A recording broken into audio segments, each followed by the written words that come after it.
All right, perfect. We're good to go.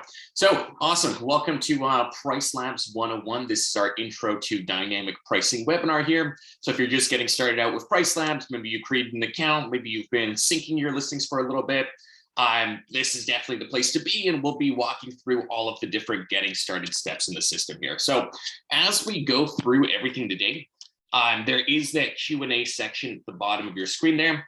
Do feel free to post questions as we go. I can stop to answer those.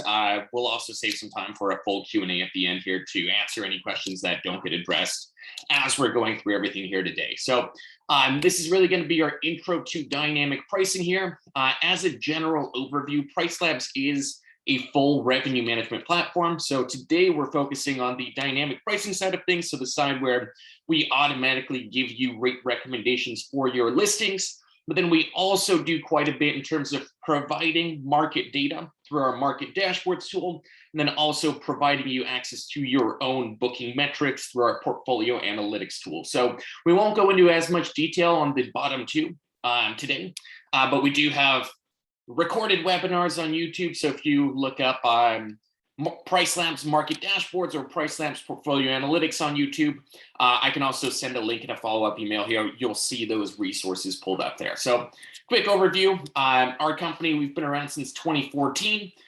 We've priced over 100,000 properties in that time, and then we are currently have customers in over 100 countries. So we've been in it for a while. We collect all of our own data. We have big stores of data that are kind of fueling all of our price recommendations. So generally, quick agenda for today. We'll start by going over how we actually come up with the rate recommendations that you see in the system, just so it's super clear where the prices are coming from, so you know how to make adjustments if necessary here. And then we'll go over the main setup steps of setting a base and minimum price for your listings, and then also setting up dynamic minimum stays for your properties. If you have these two things down, you're good to go. That's basically all you need in the system here. And then we'll talk a little bit about some tips for managing your rates day to day, how to see when you might need to make an adjustment. Then also an additional step, if you are connecting PriceLabs directly to Airbnb and VRBO without using any sort of PMS or channel manager, there is an additional step you have to take in the system here to link those listings up to make sure we're A, not double charging you, and then B, to make sure that you can make adjustments to one listing and that the other listing will get those same adjustments here. So again, anyone joining a little late here, do feel free to ask questions in that Q&A.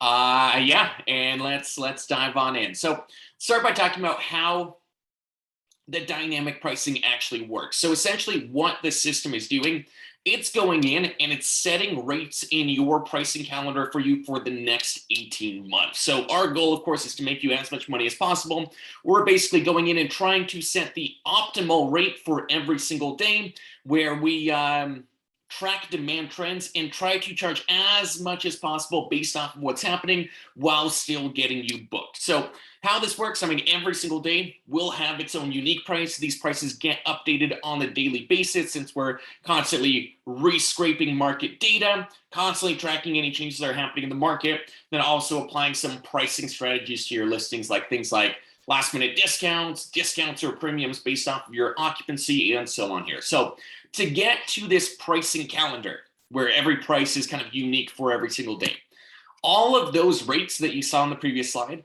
those all start as a single base price for the listing. So the best way to think about the base price is going to be an average price for the entire year. So kind of the average between your high season and your low season. So it's kind of that price level that represents how low or how high your prices are. So initially, we'll estimate a base price for you. So we'll look at where you've been priced in the past and what your occupancy has been for each of your listings individually. And for each listing, we'll recommend a base price that we think will work well based off of your own historic data. I'll go into showing you a few tools that we have where, hey, if you don't have any historic data, if it's a brand new listing, you're new to hosting, I'll show you some tools that can make it a little bit easier to select a base price that might work here. Okay, perfect. Now, onto that base price, we start applying different premiums based off of what we see is happening in the market. So we'll track all of the historic and future data for all bookings that have been happening in your general area here. And based off of what we see happening, we'll figure out trends like seasonality and see, hey, how much higher or how much lower should prices be in the high season versus the low season? Where are those seasons? How do they transition? And so on. So we're really looking at market demand data. So how many bookings are happening when, to figure out these travel patterns and then price you accordingly. So we'll look at things like seasonality. We'll look at day of week pricing. So how much higher should weekends be versus weekdays? Is it a flat market? Is it super spiky? And so on. We'll apply last minute discounts, apply far out premiums. And then finally, we'll look at neighborhood demand data. So here, we're pulling roughly the 300 listings that are geographically closest to yours.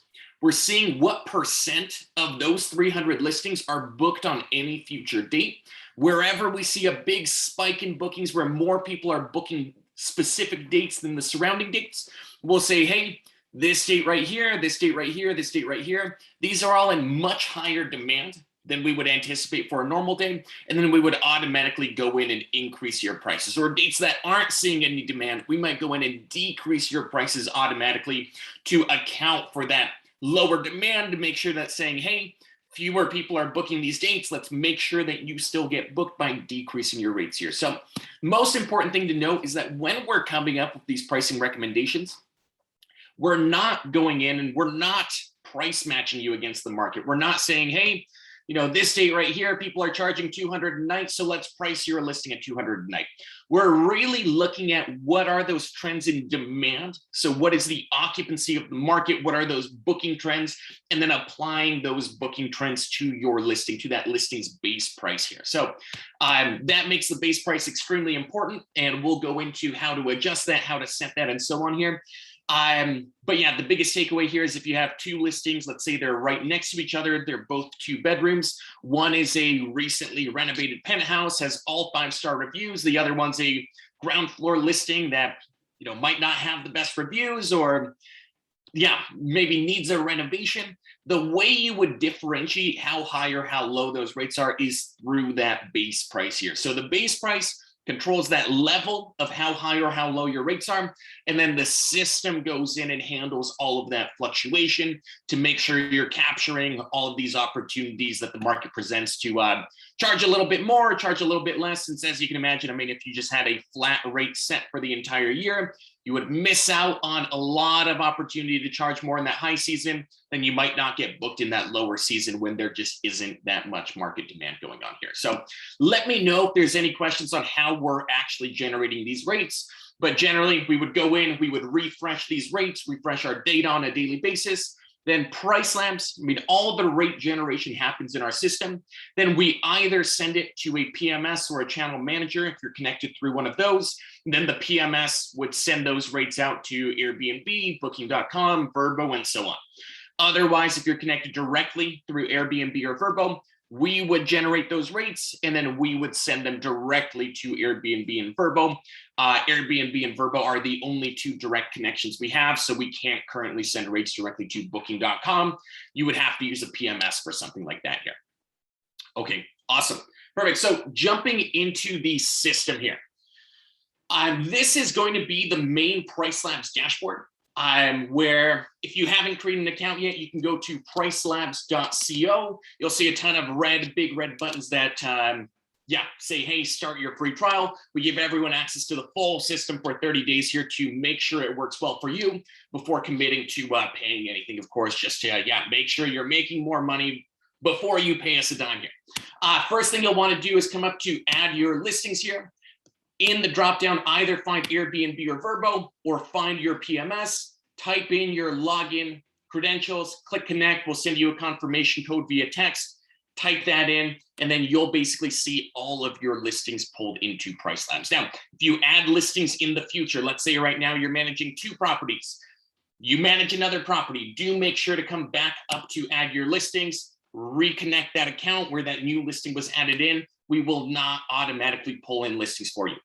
Otherwise, if you're connected via PMS, let's say Guesty, for example, it'll typically ask you for some sort of API token here or some sort of login information.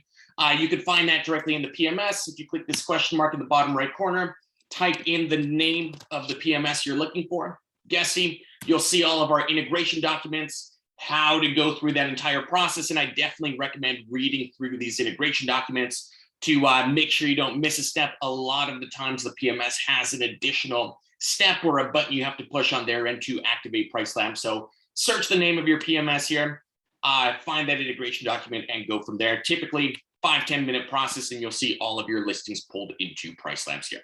Now, if we hop under review prices, this is going to be where you see that pricing calendar. We were just talking about where all of these rates that we see here are going to be generated based off of those market demand trends that we were just talking about here. So here you can see rates are fluctuating throughout the year. Wherever we see higher demand, we're automatically increasing rates and so on here. And I see a question from Peter asking, can we customize the calendar to for the different colors that we see here? So the colors that we show in the calendar, these are associated with the demand that we see in the market. So wherever you see this dark blue color, that's associated with high demand in the market. So that's basically saying, hey, for these specific dates, we're seeing drastically more bookings for these particular dates than surrounding dates here. Blue is good demand, so solid, higher than normal. Green is normal, and then this yellowy green is low demand. So that's a quick way of looking through the calendar and seeing, hey, what are those peak dates? And all of the blue colors will automatically be associated with those higher prices. So wherever we see that higher demand, those higher prices will follow here. And Peter's question is, can we change the blue to another color? No, the color coding here is standard. There's no way to change what colors you're actually seeing in the system here. Yeah, perfect. So as we were going over earlier, the idea of the base price is going to be particularly important. So when you open up your listings for the first time, in this base price box, you'll see a grayed out value where I have 300 here. The idea behind that recommended base price, again, it's a recommendation based off of where you've been priced historically. So we're not setting that recommendation saying, hey, you have a 2-bedroom listing, the average price for a 2-bedroom is 300, so we're setting 300 for you. We're looking at where you've been priced in the past, what your occupancy has been, and if we see, hey, you've had very low occupancy at an average rate of 300, we'll recommend a lower base price. If we say, hey, you've had a very high occupancy, higher than you should in this market, we'll recommend a higher base price from there. So that recommendation, again, coming from your own data, if you look through the calendar here and see, hey, all of these prices across the board, whenever I'm looking through all these dates, they all look lower than I would expect. You can always come into the base price here and say, hey, instead of 300, let's bump this up to 330, 10% increase. What you'll see is that all of these prices will then scale up accordingly by 10% here. So if everything looks too low or too high, adjust that base price, click save and refresh, and all of the rates in this calendar will adjust to reflect that new base price here. Let me switch that back here. Now, one tool that can be super helpful for deciding on that initial base price is going to be this help me choose a base price button right here. So help me choose a base price. This will show you some market data where other properties similar to yours are currently setting their base price at, or where they're priced, and we'll kind of estimate a base price off of that here. So the idea here at the top, you can choose what bedroom types to compare yourself against. If you're a 4-bedroom, it should automatically populate 4. Otherwise, you say, hey, I have a 4-bedroom, but one of the bedrooms is a walkthrough, maybe not a full bedroom or something. You could compare yourself to both 3- and 4-bedroom listings here. Then you'll see that distribution of base prices for the bedroom types you've selected appear at the bottom here. Now, this makes it easy to price yourself based off of the quality of your listing. So if I select 4 bedrooms, if I know that I am a average 4-bedroom, if I know I'm very average for the market, the median price that we show here is typically a pretty good starting point. So you could say, hey, I'm an average 4-bedroom, set my base at the median for the market, the average price. typically a pretty good starting point there. If you know that, hey, you're a 4-bedroom, but you're a luxury 4-bedroom, you have the best location, you have a pool, you have, great amenities, your 4-bedroom is just a lot nicer than the other options, I would basically take that base price and price myself towards the higher end of the market here. And of course, if you know your economy, like this 4-bedroom that I'm managing is on the lower end of quality here, I would set my base price a little bit lower than the median just to try to attract guests who might be looking for some cheaper accommodation. Of course, they would prefer to book the nicer properties before they book mine, so we account for that by pricing ourselves a little bit less expensive among the market here. Now, over time, so after using PriceLabs for a week, you'll start seeing this recommended base price show up here under base price help. The idea behind recommended base price, we're basically looking at your booking trends compared to the market's booking trends. And based off of that, we're recommending a new base price for you. So if we see that, hey, at my current base price of $300, I haven't been getting as many bookings as I should be, the system will recommend decreasing my base price here. And typically the decrease or increase is going to be a little bit more drastic than the $2 it's showing here. I just adjusted my base price a little bit earlier today here. So if we see that you aren't getting as many bookings as you should be getting, you're not getting your fair share of bookings in the market, we'll go in here, recommend a lower base price. You can set your base price to that new recommendation, lock it in, and then we'll regenerate your calendar at that new base price. And then if we see, hey, everyone's booking your property, you're in super high demand, system will go in and we'll recommend a higher base price for your property here. Awesome. One other tool that can be helpful when you're thinking about setting that base price, or when you've had PriceLabs running for a little bit here, are going to be these listing health indicators that you see at the top of the page here.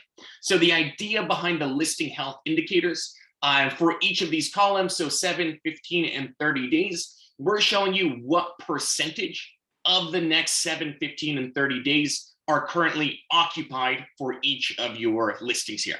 So if we see that, hey, 58, that means 58% of the next 7 days are currently occupied for this spacious and upscale sweeping view, Rainier and Valley property right here. Now, the color coding that you see here is going to be based off of your occupancy compared to the market's occupancy for similarly sized listings here. So if we see that the market's 58% booked, you're 58% booked, it'll show up in yellow. So anything that's equal to the market or a little bit lower will be yellow. Wherever you're drastically outpacing the market, that'll show up in this darker blue. And then wherever you're drastically under the market will show up in this red here. So this can be a great rule of thumb to see, hey, my rates have been running for a little bit.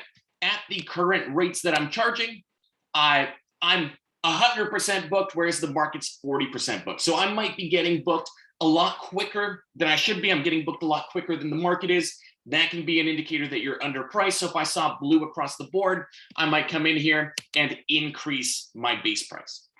Otherwise, if I saw red across the board where I'm just not getting booked nearly as quickly as similar listings in the market, I might go in and decrease that base price to try to drop all of my listings and generate a little bit more demand here.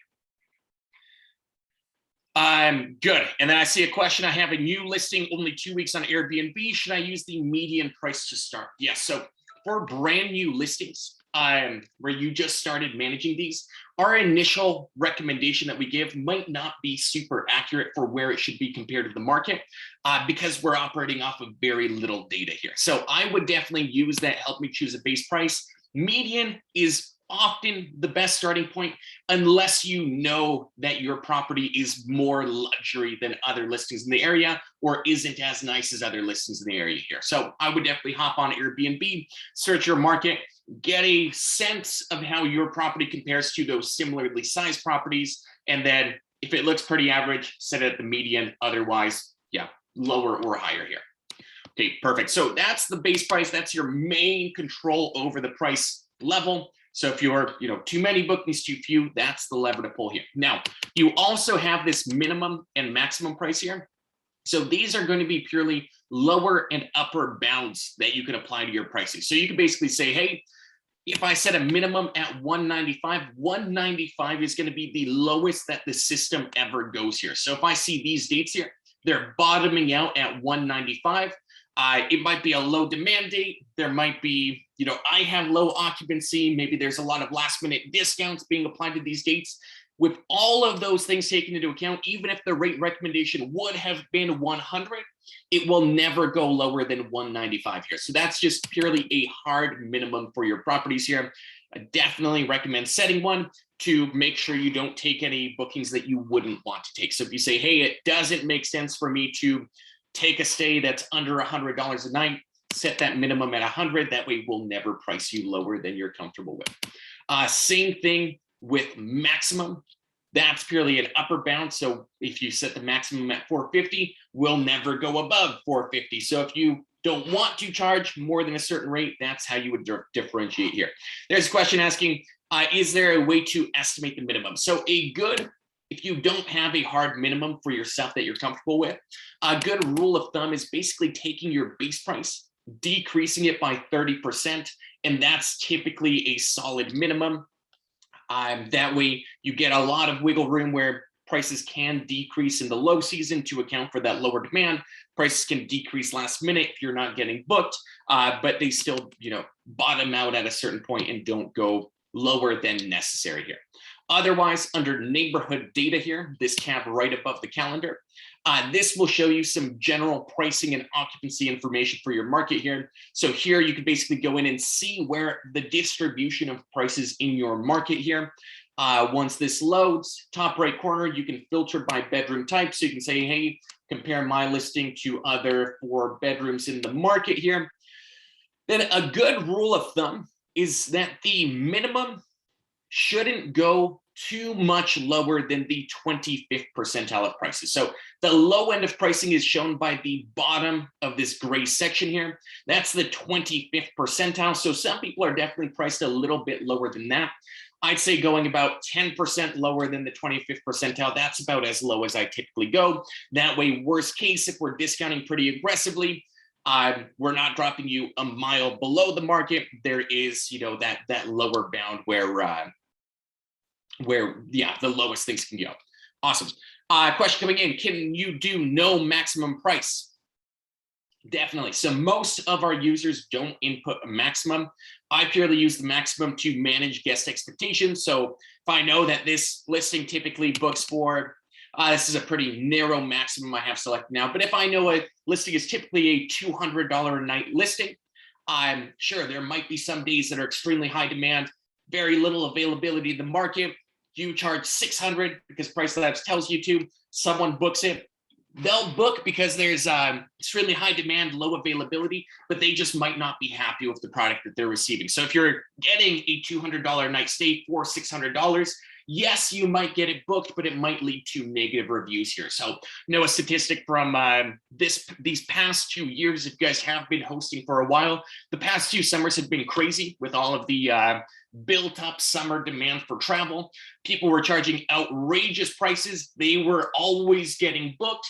But what we saw across the industry is that reviews went down a significant amount. So reviews went down a noticeable amount as prices were, almost doubling in some cases. So that's the case for maximum, is just managing guest expectations and not, overcharging for the product that you're delivering. So really, it's the idea of pricing with compassion is how I would describe it.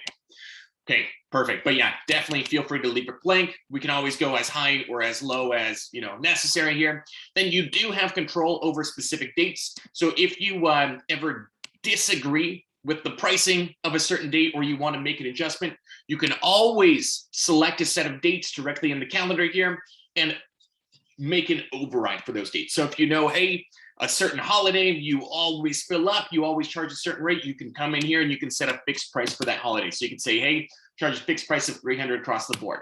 Or if our rates look a little bit higher than expected, you could come in here and say, hey, let's bump those down by 10%. We'll take that recommended price in the calendar, decrease it by 10%. So you do have that individual control here. Same thing if you have holidays where you might require a longer minimum stay. So let's say, between Christmas and New Year's, you typically have a 2-night minimum, but you want a 5-night minimum. You could select those dates directly in the calendar, add in that 5-night minimum stay, click add. that'll appear as an override over these dates, and that adjustment of 5 nights and that decrease by 10% will go into effect here. So you do always have control over specific dates in addition to minimum, base, and maximum for all dates here. Okay, perfect. Awesome. Next thing I wanted to talk about is going to be the idea of setting your minimum stays in PriceLabs. So typically minimum stay, you probably already have that set up in Airbnb, Vrbo, or your PMS. You can set them directly in PriceLabs. And the benefit of that is that we do give you a few more options that can make your minimum stays a little bit more strategic here. So you would set those in this customizations box in the bottom left corner here by clicking this edit button. And you'll be looking for the section called stay restrictions here. So customizations as a whole, the idea here is that these are rules that you can set up to affect your pricing for all future dates. So on this general tab, we're already doing all of these things for you with some of our default settings or settings that we've come up with based off of the market data for your area here. So things like last minute discounts, discounts for gaps in between your bookings, your day of week pricing. We're already doing all of this for you. This is purely a place to give you additional control. So if you have your own ideas on how you want to be discounting, you don't want to be using our default values, you could always turn this on and replace our default discounts with your own settings. So we do run a webinar every Thursday. It's coming up this Thursday as well, where we go over all of these settings, best practices, when to use them, and so on. I'll send a link to register for that if you are curious about diving into this. Honestly, not mandatory things you should worry about. The system's doing it for you, so it's purely if you do want additional control here.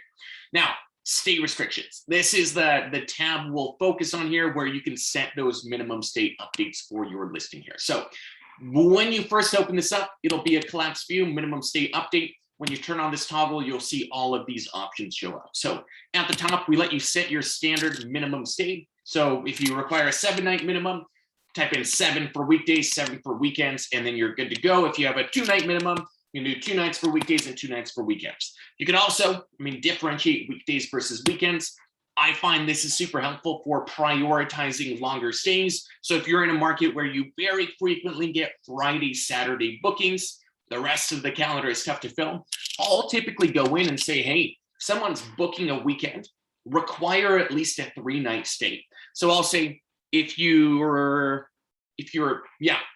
making this reservation and you want to book a Friday or a Saturday, you'll have to book at least 3 nights. That weeds out the people who are looking for a 2-night stay, prioritizes longer bookings to make sure, your calendar gets filled instead of just filling that Friday, Saturday here.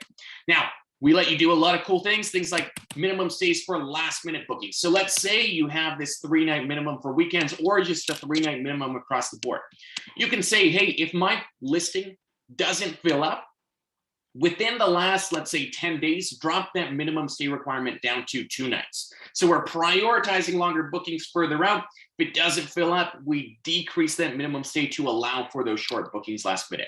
Or we could say, hey, someone's booking super far out, so more than, let's say, 120 days, more than 4 months in advance. Instead of letting them book a 3-night stay, require a 7-night stay or a 14-night stay. So this can be a great way of prioritizing those longer bookings to come in. Instead of someone, let's say, booking 3 nights during your high season, they would have to book 7 nights this far in advance. If you don't fill up, that's totally fine. They can book 3 nights closer in. So really prioritizing as many long bookings as possible, then filling in those gaps as we get closer and closer to that date expiring here. Awesome. Last one I'll mention, minimum stay for orphan bookings. So this is an automatic gap filler that's built into PriceLabs that can automatically identify shorter gaps for you and make them bookable. So let's say, as an example, I still have that 7-night minimum stay as my standard minimum.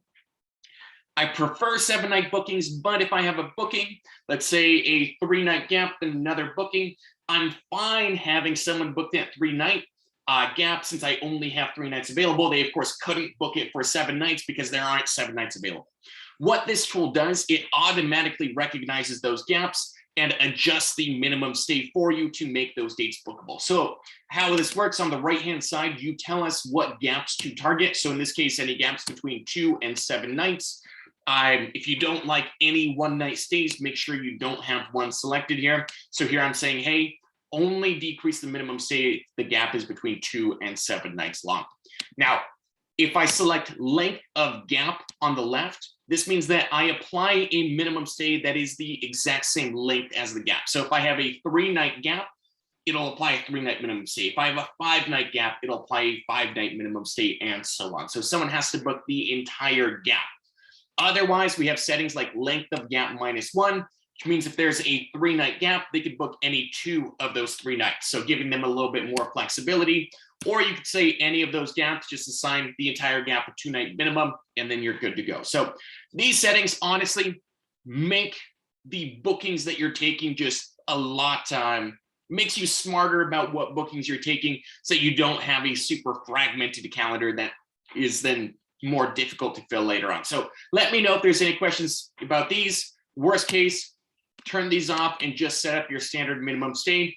That's typically plenty, and these will sync over directly to your PMS or directly to Airbnb here. Awesome. Once you're done, once you've set up that minimum, you've checked the base, you're happy with where things are, you've maybe set some overrides on holidays if you disagree with any of our pricing recommendations, you can come in here and turn on this sync prices toggle. You can turn it on at the top here too. And then once this toggle is turned on, we'll basically push your rates directly to the channel you have connected once per day here, every 24 hours. So do keep these listings off. We won't charge you for them. We won't update rates for them. They'll just exist in the system. Any listings that are on, we'll refresh those rates daily here. Now, if you, let's say, turn this on for the first time, you want your rates to sync immediately, you can always click sync now here. That'll push those rates 5-10 minutes and you'll see them on the platform. Otherwise, that sync typically happens overnight between 8 p.m. and 6 a.m. Central Time here. Okay, now last 2 things I wanted to mention. If you're managing a lot of listings, let's say you have 5, 10, 15 properties, you can use this multi-calendar page here to basically see all of the pricing recommendations for all of your listings on the same page here. So this can be a super helpful tool for just seeing all of your properties in one place, seeing all of the nightly rates for each of these future dates here. And then you can basically go in listing by listing, select any dates, make any overrides, go to the next listing, make some overrides here, and so on. So that just makes it a lot easier to track what's happening, make any adjustments, and then, yeah, you're good to go. You have control over that minimum, basic, max. You have these listing health indicators. So it really just brings everything onto one page here. Awesome. Now, last thing I'll cover is going to be the idea of mapping your listings. So this is only applicable if you have the same properties that are both on VRBO and on Airbnb. You have both Airbnb and VRBO connected to PriceLabs, and you're not using a channel manager. So if you are using a PMS or a channel manager, don't worry about this. If you have this direct connection to 2 channels, listen up here. So the idea here, let me unmap these just to give you an example. Right now, we're under dynamic pricing, manage listings. This is where you would make these adjustments here. Unmap, let's hope that goes. Okay, perfect. So if I have 2 listings that are the exact same listing, they're just on different channels. So let's say Chicago Property Great Food. We see that's a Verbo listing down here. Let's say it's the exact same listing as Hidden Paradise Villa, which is this Airbnb listing. What we can do, we can tell the system that these 2 listings are identical to make sure the pricing stays more consistent between these 2 properties, and to make sure that we don't double charge you for having the same property on 2 different channels, and to make sure that whenever you make an adjustment to one of the listings, the other listing will get that same adjustment. So what we'll do, we'll select one of these properties, we'll click map on the right-hand side, and then in this pop-up window, we'll select which property is that corresponding property on that other PMS. So in this case, Hidden Paradise Villa, that's what I clicked map for, is the same property as Chicago Property Great Food. And then I'll click map listings. Now they'll appear at the top of the page here, where the one in italics, this is the child, top one is the parent. Any adjustments I make to the minimum, base, or max of the parent, Any overrides I set for the parent, the same overrides or adjustments will be applied to the child listing here. So makes it a lot easier to manage. Now I only have to worry about this VRBO listing, and I know that this Airbnb listing will get those same adjustments automatically applied to it. So perfect. That's that. If you ever have any questions in the future, you can click that question mark, type in whatever you're looking for. Let's say mapping listings between channels. You'll see all of our different support articles and everything that goes on there. Otherwise, if you still have questions, you can always email our support team directly here, and someone will get right back to you here. So that is basically PriceLabs in a nutshell. Those are the intro steps you should know. Where, setting that minimum price, setting that base price, setting that maximum if you want to, setting those minimum stays. If you know those 4 things, you are good to go. That is all the basic functionality you'll be using here. At this point, if anyone has questions, feel free to type them in. I'll go ahead and stick around here for a few more minutes. Otherwise, do feel free to take off if you're good to go. If anything comes up in the future, always feel free to shoot us an email via that email support button right there. Okay, perfect question. Saying, hey, I tried mapping, but it says they're in different locations, but they are not. So what's happening there is that the listing location you have listed in Airbnb might be slightly different than what's listed in VRBO there. So if you go into your Airbnb or your Vrbo settings, check the location that's set for each of those listings, and just make sure that either the address that you have in there, or if they appear on a map, make sure those locations are identical. If you make an adjustment, re-import your listings here by reconnecting Airbnb and Vrbo, and that'll update their location in our system. If that still doesn't work, shoot us an email on support. Let us know what email you used to log into PriceLabs, which listings you're having trouble with. We can take a look on our end here.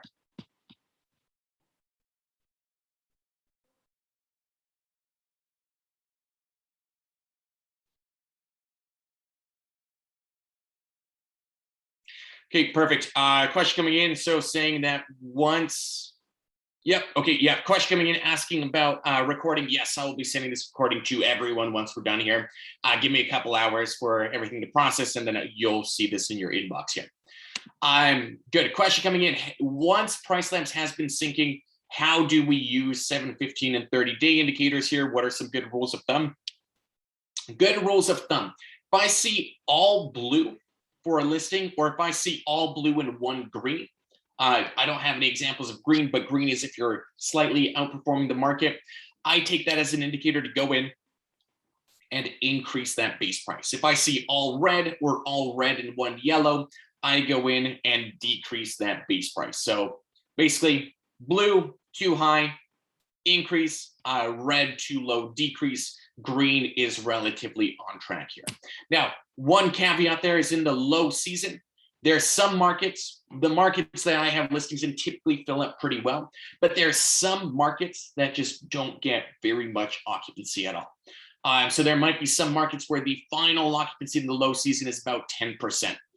In those cases, I definitely try to outpace the market. So I try to get more bookings than the market's getting. I'm not shooting for a 10% occupancy. I might be shooting for, let's say, a 60 or 70% occupancy. So if the market occupancy is extremely low and it just doesn't seem reasonable to track that market's occupancy, I would just have a benchmark, and then I would ignore the colors in that case, and I would just shoot for that benchmark that I'm going for as that percentage here.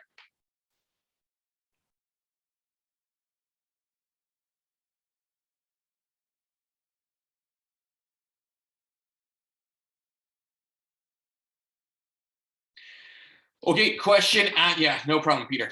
Question asking, hey, my property is a duplex. I want to rent the whole place instead of 1 or the 2 separate houses before I rent the houses.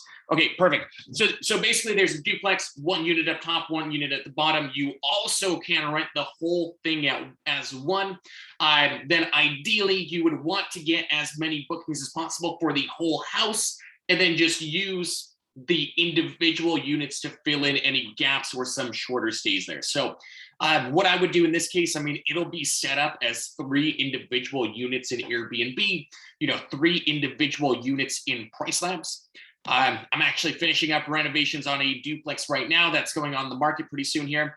And The way I would set this up is I would decrease the booking window. So when people can book those 2 individual units, I would make that a lot shorter. So I would basically say people can book the whole house up to a year in advance. Then I might say people can book, those individual units, the upstairs versus the downstairs. I'd say, hey, maybe they can only book that within the last 30 days. So I would prioritize filling the entire house further out and just not making those individual units available for anything more than 30 days out there. So that's initially what comes to mind. And then any of those shorter gaps. Okay, so let's say you have 2-night gaps in between bookings for that. So let's say you have 2-night gaps in between bookings where it's just that large house is available. Any of those short gaps, I would probably just open up those 2 units individually. Typically larger listings, they get booked for longer periods of time is what we see in a lot of markets here. So if you ever have any of those 2 or 3-night gaps, maybe make each unit open individually. Also keep that large unit open. But yeah, break it down that way. And then follow-up question, can you show me how to do that in PriceLabs? No, so PriceLabs doesn't control your availability. So we don't control whether a date is booked versus blocked versus available. We don't touch any of that. We just touch the pricing and the minimum stays. So that's something you would do either directly in Airbnb or in your PMS if you're using one of those. Yeah, totally.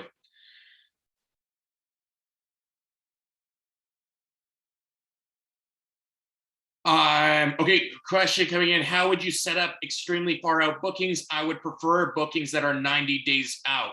So maybe a 7-day minimum, premium for farther out bookings. Okay, so if you're trying to get bookings that are further out, PriceLabs by default applies a far out premium to your rates, where everything that's more than 60 days in advance, we very slowly start increasing all of your rates very gradually until you reach a full 20% premium 7 months out.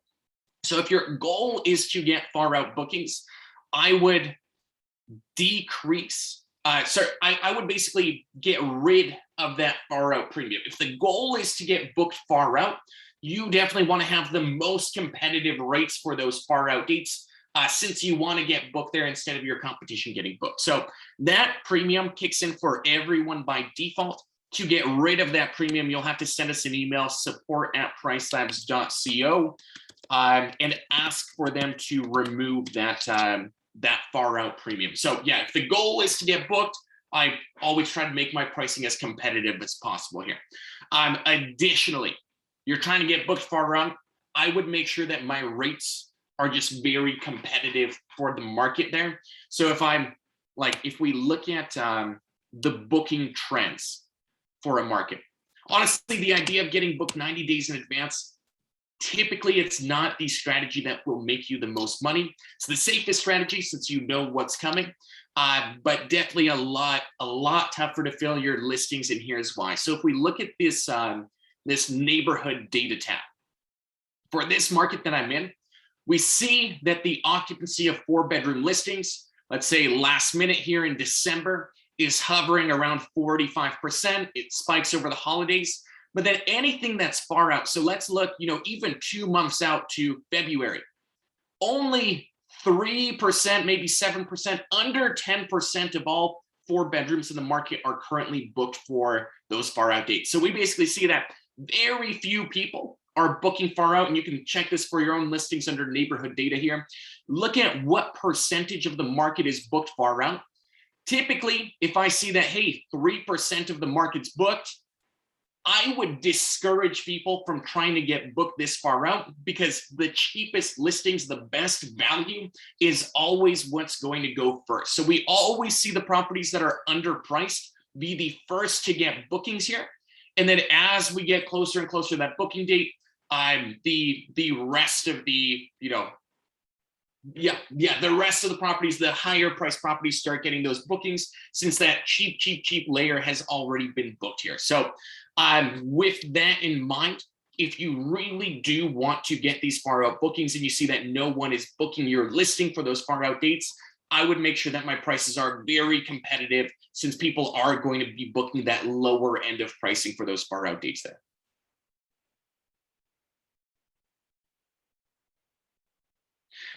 Good. Follow-up question. I'm using Airbnb and Vrbo for the same listing. Can I set up dynamic pricing on Airbnb and tailor VRBO to book only way out bookings? You definitely could. So you could say, hey, Airbnb, let's make the prices competitive for the market. Let's, set kind of a normal rate strategy there. Then you can go directly into Vrbo and say, hey, let me set competitive low rates, maybe applying aggressive weekly discounts, maybe applying aggressive monthly discounts, so that if someone does book for those far out dates, maybe for a longer minimum stay, your property is very competitive there. And then basically, tailoring VRBO, you can just use fixed rates directly in VRBO, tailoring your pricing there for far out bookings, Airbnb tailoring it for those standard market bookings that are typically coming in. I do think that is a pretty solid strategy there, Peter.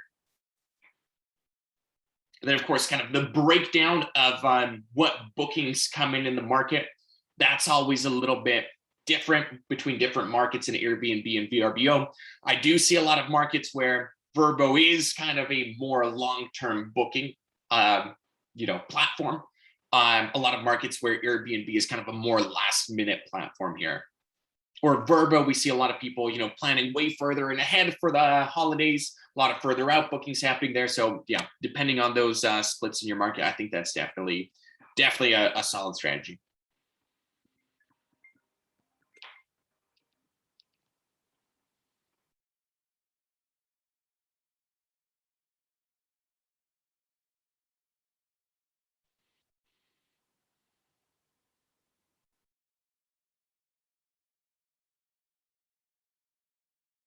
Okie dokie. Yeah, let me know if there's anything else. I'll hang out for a couple more minutes here. Otherwise, if anything comes to mind, let us know, and then I will send out that recording to everyone who's in here.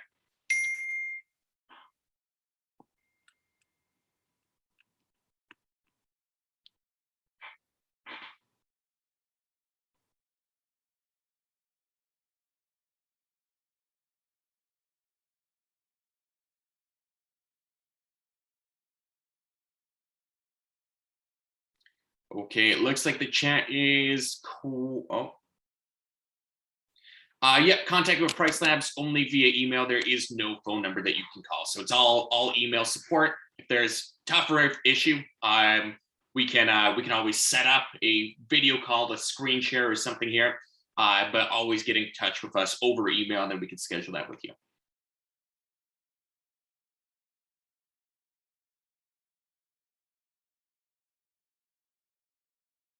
Okie dokie. I will go ahead and call it a webinar. Thanks so much for your time, everyone. Do take care. We do run these on a daily basis, so if you ever want to check back in, re-register, we'll go from there. Otherwise, I will send out that link to register for the 201 webinar on Thursday as well. All right, take care, guys. See ya.